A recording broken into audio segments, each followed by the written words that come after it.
ሰላም የተወደዳችሁ ውድ ቤተሰቦቻችን እንደምን አላችሁ?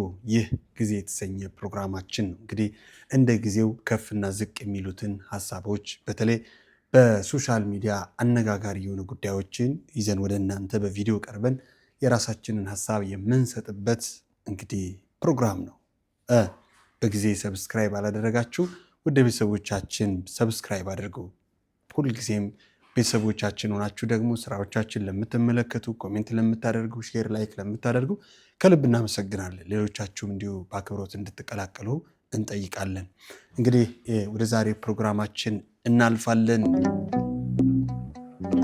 እንግዲህ ወደ ቪዲዮአችን ስናልፍ የዛሬው እጅግ በጣም አነጋጋሪ የሆነ በዚህ ሳምንት በተለይ አንድ ጉዳይ አለ። ይህም ደግሞ እስቲ ቪዲዮን ተመልክተን እንመለስ።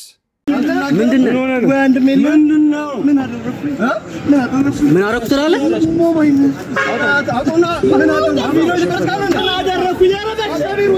አራት ኪሎ ያበቀለችው አቡሽ የቤት ስሙ ነው። ዘናጭ ነው እሱ በልጅነቱም የዘጠናዎቹ ትውልድ የፎቶ አነሳስ ሰለባ ጎበዙ ተማሪ ሕይወትን ለማሸነፍ ብዙ ውጣ ውረዶችን አይቷል። 4 ኪሎ ማስቲካ አዟሪው ያኔ የደገፈችውን ሊስትሮ ዕቃ ዛሬም በክብር አስቀምጧታል። የአምባሳደር መንገድ የታክሲ ረዳቱ፣ የሰሜን ማዘጋጃው የፓርኪንግ ሰራተኛው፣ የፒያሳው ስፖርት ቤት ተላላኪና የጽዳት ሰራተኛ፣ ቀበሌም ቲያትር ክበብ ጎራ ብሏል። እንጀራ ለመብላት ብዙ ዞሯል። በብዙ ሙያ ቀዳዳዎቹን ለመድፈን ጥሯል። መምህርነት ህልሙ፣ የኮቶቤው መምህር፣ የማይክሮሊንኩ አካውንታንት፣ ስለ ህልሙ በነፃ ቀጠሩኝ ብሎ ለኢቲቪ ደብዳቤ የጻፈው ህልመኛው ወጣት ጋሽ ውብሸት ወርቅ አለማሁ ጋር ተመላልሰው ስለ ማስታወቂያ ብዙ ልምድ ቀስሟል። ስለ እናቱ ቢያወራ የማይሰለቸው የዋት መልኳን ግርማ ሞገሷን ዘበናይ ነበረች እኮ ሰላምዬ፣ እኔን ያላባት ስታሳድግ መልኳን ያጣች እናቴ ይቿት የኔ ጀግና የዋት በስድስት ወሬ ከጉልበታ ላይ አውላኝ ጉልበቷን ያጣች ብሎ ዛሬም እንግዲህ እንዳየነው የጋዜጠኛ እንግዲህ ሁላችሁም ይህንን ጉዳይ ሰምታችኋል። በተለይ ናዝሬት ላይ በተካሄደው እንግዲህ ወጣቶች ባደረጉት ነገር እንዲሁም ደግሞ በተለያዩ መረጃዎች እንግዲህ እየተወራ ያለው ምንድነው ከግብረ ሰዶሚያን ጋር ተጠርጥሮ እንግዲህ ስሙ እየተነሳ ይገኛል። እኔ አሁን እሱ ነው ወይስ አይደለም የሚለውን ነገር ለማየት አይደለም የምሻው፣ ዋናውን ነገር ማየት ነው የምወደው ወይም የምፈልገው፣ ዋናውን ነገር ማየት ነው የምፈልገው። እንግዲህ በእርግጥ ሰዶማዊነት በጣም አስጸያፊ፣ በጣም አስቀያሚ፣ እግዚአብሔርም እንደ እግዚአብሔር የማይወደው እጅግ በጣም አሳፋሪ ተግባር እንደሆነ ሁላችንም እናውቃለን። ይህን ደግሞ እጅግ በጣም እናውግዛለን። እንደ ሃይማኖትም እንደ ባህልም የኛ የኢትዮጵያውያን ስላልሆነ በተለይ በዚህ በሽታና በዚህ መርዝ ውስጥ ያላችሁ ሰዎች ራሳችሁን ወደ ማረም፣ ራሳችሁን ወደ ትክክለኛው ተፈጥሯችሁና የተፈጥሯችሁ ባህሪ ውስጥ ብትመልሱ መልእክቴን በዚህ አጋጣሚ ለማስተላለፍ ፈልጋለሁ። ሌላው እንግዲህ በዚህ አውድ ዙሪያ ሲነሳ ዋናው እንግዲህ ሁሉም ሚዲያ እየተቀባበለው ነው። በጣም እንግዲህ የምንወደው የምናከብረው ወንድማችን ነው። ለዘመናት በጋዜጠኝነት ስራ ሲሰራ ነበረ። ተወዳጅ ነው። በዚህ ሁኔታ ማየቴ መስማቴ ህሊናዬን እጅግ በጣም አሳምሞኛል። እንደግል በጣም ነው የተሰማኝና ግን እንግዲህ የሰው ልጅ ድክመቱ አይዳበስምና ድክመቱ ወደፊት ለፊት ሲወጣ ክስረቱ ለቤተሰብ ነው። በተለይ እንደሰማ ነው እሱን ያሳደገችው እናቱ ነችና ለእናቱ ምን ያህል ስብራት፣ ምን ያህል የቅስም መሰበር እንደሆነ ሁላችንም መገንዘብ መቻል አለብን። እስቲ ቪዲዮን እንጨርሰው። ጉልበታ ላይ አውላኝ ጉልበቷን ያጣች ብሎ ዛሬም ጥሏት መውጣት ዳገት የሆነበት በ60ኛ ልደት በዓሏ ላይ ሰርፕራይዝ ያደረጋት ካባ ደርቦ ዳግሜ ሞሸራት አበባ ያስበተነላት በርካቶች በታደሙት ዝግጅት በእንባ ያመሰገናት እጁን ነክሶ ስለ እሷ በእንባ የተናገረ ሶፊ የእናቱ ልጅ የባቡል ኬሩ የበጎ አድራጎት ድርጅት መጀመሪያው ጎብኚ ጋዜጠኛ ስለ በጎነቱ በወረቀት የተመሰከረለት ታዋቂ ሰዎችን ወደዚህ ደጅ የሰበሰበ ስለ መልካም ስራው ተቆሞ የተጨበጨበለት ጋቢ የሚደረብለት አምባሳደሩ የሙያችን ተምሳሌታችን የቲቪ ገብቶ ህልሙን የኖረ የቲቪን በር ከፍቶ የገባ ኮምፒውተሩ ላይ ቁጭ ብሎ ስላለፈበት እንጀራ የጎለጎለ በመረጃ ራሱን ለማብቃት ጥረት የሚያደርግ ህልሙን ለመኖር ብዙ ውጣ ውረዶችን ያለፈው ልጅ ዛሬ ህልሙን እየኖረ ነው። የቲቪ ስቱዲዮ መመላለሻው ነው። የእሁድ መዝናኛ ወንበር የሚጠብቁት ባለአስተማሪ ታሪክ ባለቤቱ ጋዜጠኛ ሶፎንያስ ዋሲሁን። እሺ እንግዲህ በተለይ የእናቱን ምኞት ሰምተናልና እንዲያገባ እንዲወልድ የምትመኝ እናት ነችና ማንኛውም እናት የምትመኘውን ምኞት በልጇ ላይ ትመኛለች፣ የልጇን ክብር ትመኛለች። እንግዲህ በተለይ ይሄ ልጅ ታዋቂ ስለሆነ ሁላችንም ተነጋገርንበት፣ ሁላችንም ከፍ አደረግነው እንጂ እጅግ በጣም እንግዲህ ማህበረሰቡ የማያውቃቸው በዚህ ሁኔታ ውስጥ ያሉ ሰዎች አሉ። ልጅነቱ ምንድነው? ታዋቂ መሆንና እዚህ ቦታ ላይ በዚህ ልክ እንግዲህ ማህበረሰቡ በማይፈልገው እሴት በማይፈልገው ልምድ ውስጥ መገኘት ምን ክስረት ያመጣል ከተባለ የመጀመሪያው እጅግ በጣም እንግዲህ ልብ ይሰብራል። ልብ ከመሰበርም አልፎ የቤተሰብ አንገት ያስደፋልና እኔ የምር እናቷ አሳዘነች። በእርግጥ እንደ አጠቃላይ ከጠየቃችሁኝ ምንም እንኳን ግብረ ሰዶማዊነትን እጅግ በጣም ጠያፍ እንደሆነ ባስብና ብጠላም ባወግዘውም አንዳንዴ በሽተኞች ያሳዝኑኛል። የምር ሁላችንም ልክ ነው እንጠየፋለን፣ ልክ ነው እንጠላለን፣ ልክ ነው በብዙ አንግል የሚያንገሸግሽ አስጠያፊ ተግባር ነው። ምንም ምህረት ርህራሄ የማይገባው ተግባር ነው። በጣም አስቀያሚ ማለት ነው። ግን ደግሞ በሽተኞች ያሳዝኑኛል። ወደዚህ ህይወት የገቡበት ሁኔታ እጅግ በጣም በጣም በጣም በጣም በጣም በጣም በጣም በጣም የተረገመ ቀን፣ እጅግ በጣም የሚያሳዝን ቀን ነው። በዚህ ልክ ደግሞ በክብር ላይ እያለህ እውቅና በነገራችን ላይ ካወቅንበት ሁላችንም በዚህ ጉዳይ ኃላፊነት መውሰዳል። በተለይ ወደ ሚዲያ የምትመጡ ሰዎች ከህዝባችሁ ስነ ምግባር ከህዝባችሁ ማንነት ውጪ እንዳትወጡ መጠንቀቅ አለባችሁ። አንደኛ ሰው እንዴት እግዚአብሔር ከፈጠረው ማንነቱ ይወጣል? ይሄ ልምምድ እጅግ በጣም ከስር የሚጀመር ነው። ባይዘው እባካችሁ በተለይ በእንደዚህ ልክ ያላችሁ ሰዎች ራሳችሁን ከእግዚአብሔር ጋር ተጣላችሁ ኖራችሁ ከሰው ጋር የምትጣሉ እንደው አንዳንዴ እግዚአብሔር የሚያውቀው ሰው የማያውቀው ይሻላል። አሁን እግዚአብሔር እኮ ያወቀው በምህረቱ በዝምታው ዝም ብሎ አኑሮታል ያረለ ይሄን ልጅ። ግን እኛው ስናውቀው ምን ያህል እንደምንጠየፍ ምን ያህል እንደምናገለው ይታወቃልና በነገራችን ላይ ህመም ነው፣ ይሄ በሽታ ነው፣ ይሄ ልክፍት ነው፣ ይሄ በጣም አስቀያሚ ነገር ነውና እኔ ግን እሱም ያሳዝነኛል። በሽተኛ መሆኑ ህመምተኛ መሆኑ ያሳዝነኛል። በዚህ ውስጥ ያላችሁ ሰዎች ህመምተኞች ናቸው፣ በሽተኞች ናቸው። እባካችሁ ራሳችሁን በፈጣሪ አክሙ፣ ውጡ ከዚህ አይነት ስሜት ውስጥ። እንዴ እግዚአብሔር ወንድና ሴትን ፈጠርኩ አለ እንጂ ወንድና ወንድን ፈጠርኩ አላለም፣ ሴትና ሴትን ፈጠርኩ አላለም። ስለዚህ እባካችሁን ከዚህ ውጡ ለማለት እፈልጋለሁ። በዚህ አጋጣሚ እንግዲህ ከዚህ በፊትም ስናነሳ ነበር፣ እንዲሁ አንዱ ወጥቶ ሚዲያ ላይ ሲናገር ይህን ያህል ባይራገም ይህ እንግዲህ የህዝብ አይን ነው፣ የህዝብ ጣት ነው፣ ህዝብ የሚያየው ነው እና በጣም ነው የሚያሳዝነው፣ በጣም ነው የሚያሳፍረው፣ በጣም ነው የሚያስጠላው።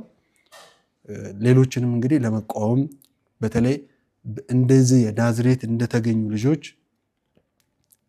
መቃወም አለብን። ሁላችንም ክፋትን የምናስቀጥለው ራሳችንን ባይዘው እንደ ህዝብ ራሱ ተጠያቂ መሆን መቻል አለበት። ህዝብ ባህሉ ያልሆነውን እሴቱ ያልሆነውን ነገር ማስቀጠል የለበትም።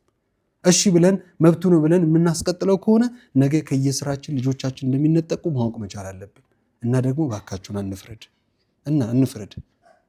አንደኛ ህይወታችንን ገና ኖረን አልጨረስነውም። ሁለተኛ ለልጆቻችን እርግማንን ወይም ደግሞ ምንን አሳልፈን አንሂድና ህመምተኞች ናቸው፣ በሽተኞች ናቸው።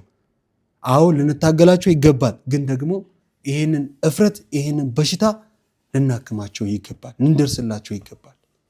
እሺ የሚሉና የሚቀየሩ ከሆነ በተለይ የሃይማኖት አባቶች ልታክሟቸው ይገባል፣ ልትመለከቷቸው ይገባል። በቃ እዚህ ላይ እጅግ በጣም ከፍ ብሎ መስራት ያለበት ቢኖር የሃይማኖት አባት ነው። ይሄ ተፈጥሮ ያልፈቀደ ሂደት ነው፣ እግዚአብሔር ፈጣሪ ያልፈቀደ ሂደት ነው ብሎ ሁሉም በሃይማኖቱ ሊቃወም፣ ሁሉም በሃይማኖቱ ሊታገል ይገባል። ስንቃወም ግን ወንድሞቻችንን በመግደል በማጥፋት በመፍረድ ሳይሆን ከስር በማስተማር ይሁን። ከስር ዳገት የጀመሩ በጣም ልንደርስላቸው የሚገባሉ። እነኚህ ምናልባት ቆይቶ ሊሆኑ ይችላል። የቆዩ ያረጁ ራሳቸው ልክ እንደሆነ አስበው እየኖሩበት ያሉ ሰዎች ለመመለስ ይከብዳል። እነሱ መቀጣት ባለባቸው አቅጣጫ በሕጉ መሰረት መቀጣት ባለበት መቀጣት ነው። ግን እንደ ትውልድ ልንሰራ ይገባል ብዬ አስባለሁ። በዚህ አጋጣሚ እናቱ እጅግ በጣም አሳዝናኛለች። እንግዲህ በጣም ይሰብራል። ይሄ ነገር እውነትም ይሁን ውሸትም ይሁን ዋናው ነገር ይሰብራል፣ ያሳፍራል። እናት መሆን ትንሽ በዚህ ደረጃ እንደዚህ አይነት ነገር ሲደርስባችሁ እጅግ በጣም ከባድ ነው እና በተለይ እንግዲህ በተቻለ መጠን ቤተሰብን ተች ባናደርግ፣ ግለሰብ እንደ ግለሰብ ባጠፋው ነገር ባደረገ ነገር ይጠየቅ፣ እናት አባት ወንድም እህት ግን ባናገል ብዬ መልእክቴን ለማስተላለፍ ፈልጋለሁ። እንግዲህ እዚህ ላይ ይበቃኛል፣ ብዙ መሄድ አልፈልግም በዚህ ጉዳይ። ግን ግብረ ሰዶማዊነትን ሁላችንም እንቃወም መልእክቴ ነው። ወደ ቀጣዩ ቪዲዮ ስናልፍ እንግዲህ እጅግ በጣም አነጋጋሪ የሆነው በተለይ ከትናንት ምሽት ጀምሮ የአዶናይ ጉዳይ ነው። የአዶናይ ጉዳይ እንግዲህ የሁላችንም የወጣቶች ጉዳይ የሆነ እየሄደ ነው እና ይህ ደግሞ ምንድን ነው? በተለይ አዶናይ ሰግጥ ፈምስ የሚለውን እንዳስቆመ ሁላችንም እናውቃለን። አሁን ግን ምን አለ? ቀጥሉበት፣ እኔ አልተውኩም፣ እንዳውም አሻሽዬ ስግጥግጥግጥግጥ ብዬ መጥቻለሁ፣ ቀጥሉ ብሏል። በዚህ አጋጣሚ ወደ 50 ምክሮችን መምከር እፈልጋለሁ ብሎ ተናግሯል። እነኝህን ምክሮች ወደፊት ከስር ከስር ወደ እናንተ ቀጣይ ቀናቶች ወደ እናንተ የምናደርስ ይሆናል። ወደ ዛሬው እንግዲህ ቪዲዮችን ስናልፍ የአዶናይን ህግጋት ነው የምንመለከተው። እነኚህ ህግጋት እንግዲህ በተለይ ሰግጥን አብዛኛዎች ሲፈልጡ ሲቆርጡ በራሳቸው አቅጣጫ ሲተረጉሙ እንደነበረ እናውቃለን እና አብዛኛው ሰው የተረጎመው እኔን አይመለከተኝም፣ እኔን የሚመለከተኝ ሰግጥን በህይወቴ ውስጥ ተጠቅሜበት የተቀየርኩበት አቅጣጫ ነው በማለት ህግጋትን አውጥቶለታል እና እነኝህን ህግጋቶች እንመልከት እስቲ። አንደኛ በራስ አለማፈር፣ ሰግጥ ፈምስ የሚለው ህግጋት ማለት ነው። ከዚህ ውጭ የሚያደርጉ ሰዎች እኔን አይመለከቱኝም ብለዋል። ቪዲዮን አስደምጣችኋለሁ ወደኋላ። አንደኛ በራስ አለማፈር፣ ሁለተኛ ራስን መውደድ፣ ሶስተኛ በራስ መተማመን፣ አራተኛ የሰውን አሉታዊ ምክርን አለመስማት፣ የሰውን አሉታዊ ምክርን አለመስማት፣ አምስተኛ የጀመርከውን አለማቋረጥ፣ ስድስተኛ ሰዎችን መርዳት ወይም ማገዝ፣ ሰባተኛ አለመቅናት። የቅናት መንፈስ ያለብን ሰዎች እንግዲህ ይህንን ይመለከታል ሰግጥ ማለት። ስምንተኛ አለመወዳደር፣ ከሰዎች ጋር አለመወዳደር። ከራሳችሁ ጋር ተወዳደሩ፣ ራሳችሁን አንጹ፣ ራሳችሁን አክብሩ፣ ራሳችሁን በስራ በለውጥ እንግዲህ ከፍ አድርጉ ለማለት ያህል ነው። ዘጠነኛ ታይለንት የለኝም ወይም ደግሞ ተሰጦ የለኝም አለማለት፣ ተሰጦ የለኝም አለማለትና ተስፋ አለመቁረጥ። አስረኛ የሰው ሰላም አለመግፋት፣ የሰውን ሰላም አለመግፋት። በቃ ለራስ ጥቅም ብሎ ለግል ጥቅም ብሎ ወንድምህን አለመግፋት ወይም ደግሞ ሰላም አለማሳጣት፣ የሰውን ሰላም አለመግፋት። 11ኛ የሰውን ደህንነት መጠበቅ። ይህም እንግዲህ ግዴታ ነው ማለት ነው። አለመግፋት ከእንደገና ደግሞ የዛን ሰው ሰላም ደህንነት መጠበቅ ማለት ነው። እሺ 12ኛ ሰርተ ሀገርን በጥሩ ማስጠራት። 13ኛ ለዓላማ መቆም። እጅግ በጣም የሚያስገርም የሚያስደንቅ ነው። በዚህ አጋጣሚ ተስማምቶናል። ያሰብነው ሰግጠን በተረዳነው ከተረዳነው ልክ በላይ ነው ወንድማችን አብራርቶ በ13 ህግጋት ያመጣው። እኛም አንተን የተረዳነው በዚህ ነው። እናመሰግናለን። እጅግ በጣም እንግዲህ ብዙ ሰዎች እናንተ አድናቂዎቹ ስለሆናችሁ በበጎ ተረድታችሁት ነው እንጂ የልጁ ሐሳቤ እንዲህ ነው ብለው በክፋት የተረጎሙ ሰዎች ስላሉ ለነኛ ሰዎች እጅግ በጣም መልስ እንደሚሆን እርግጠኛ ነንና 13ቱን ህግጋት እንግዲህ እኛ እንጠቀምበታለን እንደወጣት። በዚህ አጋጣሚ ከዚህ በፊትም ጥሪ እንዳቀርብንላችሁ ከእሁድ እስከ እሁድ ከ6 ሰዓት እስከ 6 ሰዓት በተለይ ማህበር እየመሰረተን ነው። ከዚህ በፊት እንዳሳወቅኳችሁ ይህ ማህበር የነኝን እሴቶች ወይም ደግሞ እነኝን አዶናይ ያወጣቸውን 13ቱን ህግጋት እንደ ፕሮፖዛል፣ እንደ መመሪያ ደንብ፣ እንደ መተዳደሪያ ደንብ አድርገን ራሳችንን ለመቀየር ወደፊት ለመራመድ ማህበር እየመሰረተን ነው የምንገኘው። ሁላችሁም በእኔ ከስር ሊንኩን አስቀምጥላችኋለሁ። አርቲስት ቢኒያም ብላችሁ እንግዲህ በቲክታክ ቻናሌ ከኛ ጋር ላይቭ ላይ ማህበር በአንድነት እንድንመሰርት በዚህ አጋጣሚ ጥሪ ያቀርባለሁኝ። እስቲ አዶናይ አይመለከተኝም ስላላቸው እንመልከት። እኔን አይወክሉኝም፣ እኔን የሚወክሉኝ እኒህ ነው ብሎ ተናግሯል። እስቲ መጀመሪያ ይህንን ቪዲዮ እንስማ። ሰግጥ የሚለው ቃል እንዳትጠቀሙ ብያቸዋለሁ። እንዳትጠቀሙ ጋይስ። ይህ ሰግጥ የሚለው ቃል እውነቴን ነው የምላችሁ በጣም ብዙ ጠላቶች ይዞ ቢመጣ አይገርማችሁ? ከምታስቡት በላይ ማለት ነው። እንግዲህ ከ2 ቀን ነው ከ3 ቀን በፊት ሰግጥ የሚለው ቃል እንዳንጠቀም ብዬ ፖስት አደረግኩኝ። ይህ ፖስት ደግሞ ከምን የመጣ ነው መሰላችሁ? ካለመሰገጥ የመጣ ነው። ነው ስላልሰገጥኩኝ ነው ሰግጥ የሚለው ቃል አቁሙ ያልኳችሁ። እና አንዳንድ ሰዎች ሰግጠው እየጠሉን፣ ሰግጠው ለመመቃኘት እየሞከሩ ነው፣ ሰግጠው ላለመረዳት እየሞከሩ ነው፣ ሰግጠን ለማስረዳት እየሞከርን ሰግጠው ላለመረዳት እየሞከሩ ነው። ስለዚህ ከአሁን በኋላ ሰግጥ የሚለው ቃል እንዳትጠቀሙ፣ ስግጥግጥ የሚለው ቃል ነው የምትጠቀሙት ማለት ነው። ከስግጥ ፍምስ ወደ ስግጥግጥ ፍምስ ተቀይሯል ማለት ነው። ስግጥግጥ እሰጋግጣለሁ። ፍርሃት አያሸንፈኝም። እኔ በምንም ተአምር ፍርሃት አያሸንፈኝም። ስህተት እስካልሰራው ድረስ ፍርሃት አያሸንፈኝም። ለዓላማዬ ምሞት ሰው ነኝ። ለዓላማዬ እውነት ምቆም ሰው ነኝ። እኔ መሰገጥ ማለት ይህ ነው። ለዓላማ ቁም ብዬ እየመከርኩኝ እያለ እንዴት ከዓላማዬ እርቃለሁ? እኔ አንድ ሰው አልወደደውም፣ ያ ደስ አላለውም፣ ያ ይታገድልን ምናምን ስላለ ብቻ በፍርሃት ምክንያት ለዓላማዬ አልቆምኩም። እናንተ የመሰላችሁ ሰግጥ የሚለው ቃል ያቆምኩት ነው የመሰላችሁ። በቃ ሰግጥ ሲምፕል 3 ቃላት ነው። ወደ ፍግት፣ ወደ ትግት፣ ወደ ስርት ፍምስ እንቀይረዋለን ምናምን እያላችሁ ነበር። ቃላቱ አይደለም። this is my integrity የአዶናይ ኢንቴግሪቲ ነው ይሄ። ስግጥ ማለት ትርጉም አለው። ትርጉሙ ደግሞ እኔ ሰጥቼዋለሁ። በጠላቶች ስም ደግሞ ይህ ትርጉም ሊቀየር አይችልም። 90% ሰዎች የምንስማማበት ትርጉም ነው ስግጥ ማለት። ገባችሁ? ሰግጥ እላለሁ። አሁን ደግሞ መሰገጥ ብቻ ሳይሆን መሰጋገጥ አለብን ጋይስ። ሰጋግጠን ነው መስራት ያለብን። ሰጋግጠን ነው በራሳችን መተማመን ያለብን። ሰጋግጠን ነው ደፍረን መውጣት ያለብን። ነው ስግጥግጥ እሰጋግጣለሁ። ስግጥግጥ ፍምስ የታባ በሰግጥ ስም ልብሳችሁ አውልቃችሁ የምትሮጡ ሰዎች መንገድ ላይ አላችሁ። አንዳንድ የላይ ቲሸርታችሁ ታወልቃላችሁ፣ ሱሪያችሁ ታወልቃላችሁ። ከዛ በኋላ መንገድ ላይ ትሮጣላችሁ ማለት ነው። በእናንተ ስም ብዙ ነገር እየመጣብኝ ነው ያለው። እኔ አላልኳችሁ።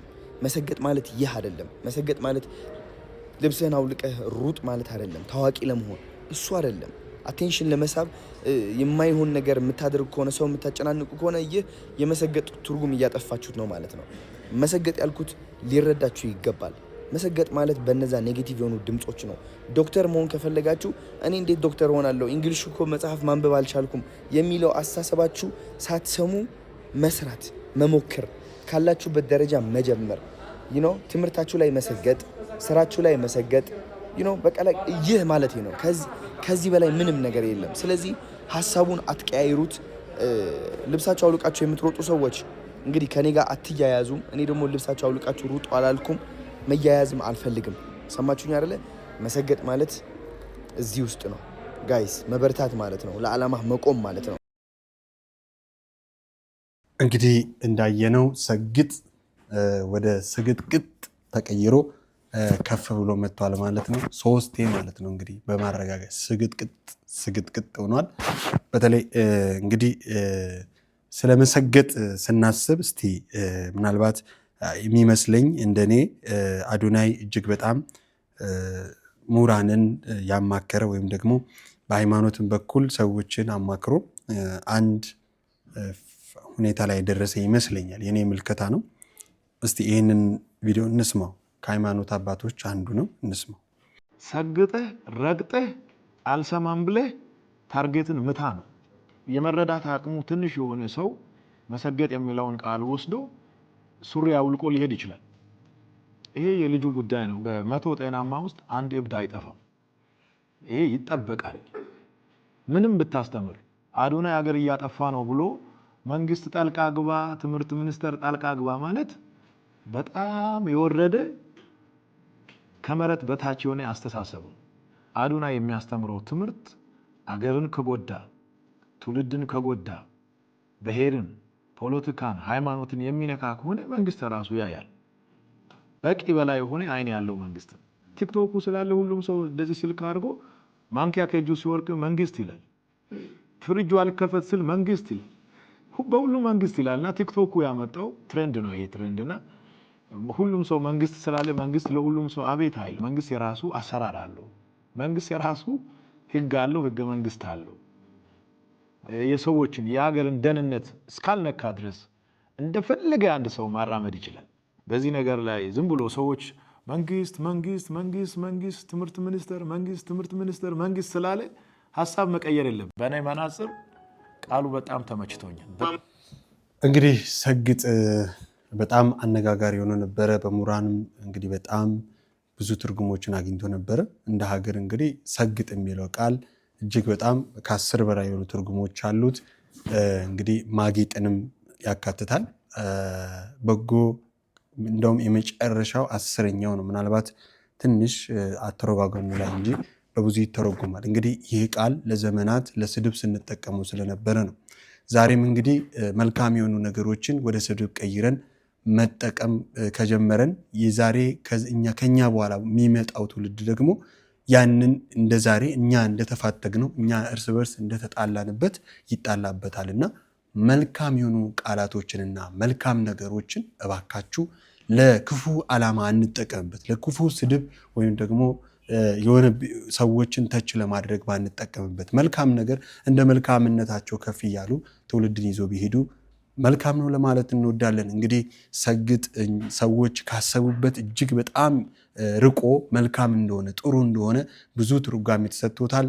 በዚሁ አንግል ደግሞ ሰግጥን ሳይሆን አዶናይን የሚቃወሙ ሰዎች አሉ፣ የሚጠሉ ሰዎች አሉ። እነዚህ ሰዎች ደግሞ ሰግጥ አይደለም ስድብ ነው፣ እንዲሁም ደግሞ ቤተሰብን አለመስማት ነው፣ ራስን አለመስማት ነው፣ አትማር ማለት ነው፣ እንዲህ ማለት ነው ብለው ብዙዎች አብራርተው ነበር። አዶናይ ለዚህ መልስ ሰጥቷል። እንግዲህ ሰግጥ ከዚህ በኋላ ስግጥግጥ ብሎ ይቀጥላል። ሁላችንም ተቀላቅለን መሰገጥ ማለት ክፉ የሆነውን ሀሳብ አለመስማት፣ እንዲሁም ደግሞ አትችልም የሚሉትን በሰውም ይሁን በራስም ውስጥ ያሉትን ሀሳቦች አለመስማትና ወደፊት ከፍ ብሎ መራመድ ነው። እንግዲህ ሰግጥ ስግጥግጥ ብለናል። እኛን ተቀላቅለናል፣ እናንተም ተቀላቀሉ።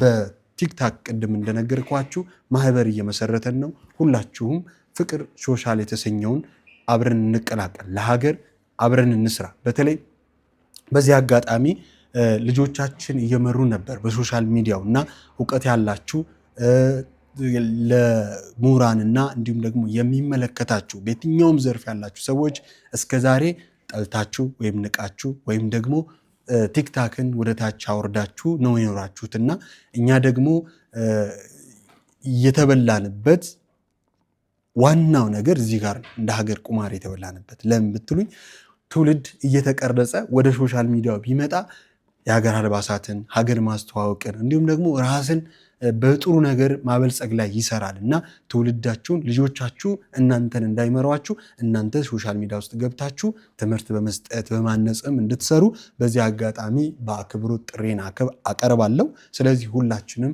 ሶሻል ሚዲያ ወደድንም ጠላንም አናታችን ላይ ቁጭ ያለ ነገር ነው። ሚዲያ እንደመሆኑ ደግሞ ፓወርፉል ነው። ሀገርን ለማጥፋት ሀገርን ድምጥማጡን ለማጥፋትም ፓወርፉል ነው እና ባለራዕዮች እውቀት ያላችሁ ሁላችሁም ሶሻል ሚዲያን እንዋጀው። እንግዲህ ፈጣሪም የሚለው ነገርን እንደ ነገር በጊዜ ዋጁት ነው የሚለውና ስለዚህ ሶሻል ሚዲያን ሳንንቅ ግን ልጆቻችን በውስጡ እንዳይጠፉብን ገብተን ምሁራን የምንባለው ዛሬ የሆነ ነገር ሲፈጸም መተው መተቸት መናቅ አይደለምና መታችሁ እንድትቀላቀሉ በአክብሮት እንጋብዛለን። የዛሬው ፕሮግራማችን ይህ ነበረ። በሚቀጥለው ፕሮግራም እስክንገናኝ ድረስ በያላችሁበት ዓለም ዳርቻ ሰላምን፣ ፍቅርን፣ ጤንነትን እመኝላችኋለሁ። የተወደዳችሁ ውድ ሰዎቼ እጅግ በጣም እንግዲህ እኔ አዶናይን የወደድኩበት አዶናይ እኔን የቀየረበት ትልቁ ምክንያት እኔ ከአዶናይ እጅግ በጣም ያልተለየ ህልምና ዓላማ ያለኝ ሰው ነኝ።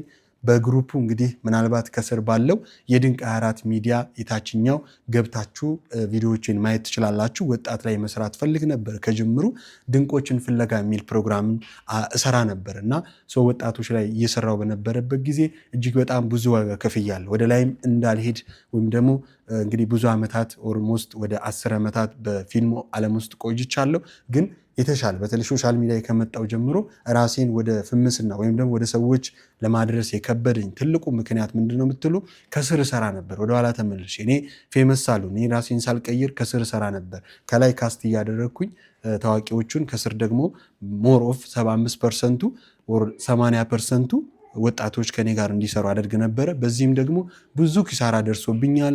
ቪዲዮ ፋይል እስከ መጥፋት ወር ደግሞ ብዙ ነገሮችን አሳልፌያለሁ። ራሴ ፕሮዲውሰር እያደረኩ ራሴ ድርሰት እየጻፍኩ ራሴ እየተወንኩ ብዙ ነገሮችን ከበር አድርጌም ለመታገል ሞክሬያለሁ፣ ግን አልተሳካም እና ሐሳቤ እንድትረዱኝ ያለውና ህልም አለኝ ከወጣቶች ጋር መስራት፣ ወጣቶች ላይ መስራት፣ ሀገር ላይ መስራት ህልም አለኝና ኑ አብረን እንስራ። እንግዲህ እየተጠናከረ ነው ማህበራችን፣ እጅግ በጣም ምስረታው እየሰፋ ነውና የመስራችነት እድሉ ሳያመልጣችሁ ሶሻል ፍቅርን ተቀላቀሉ። ሁላችሁም እወዳችኋለሁ። መልካም ጊዜ፣ መልካም ቆይታ። አመሰግናለሁ።